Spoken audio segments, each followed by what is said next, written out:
சென்னை உயர்நீதிமன்ற உத்தரவுப்படி பட்டா வழங்கக் கோரி சனியம்பாளையம் அத்திக்கோட்டை அண்ணாநகர் பகுதி பொதுமக்கள் கோவை மாவட்ட கலெக்டரிடம் வலியுறுத்தினர். மாவட்ட ஆட்சியரிடம் அளித்துள்ள மனுவில் தாங்கள் 350 குடும்பத்தினர் கடந்த 60 ஆண்டாக மேற்கொண்ட ஊரில் குடியிருந்து வருகிறோம்.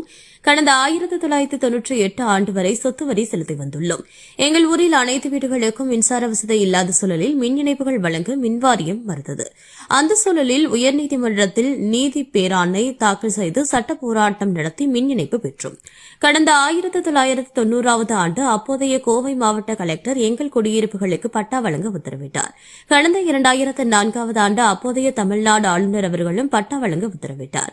ஆனால் அதன் பேரில் எழுந்த வழக்குகளில் அத்திக்கோட்டை அண்ணாநகர் உள்ள அனைத்து தரப்பினரும் விசாரித்து பட்டா வழங்க கடந்த 2010 ஆண்டு உயர்நீதிமன்றத்தால் உத்தரவிடப்பட்டது.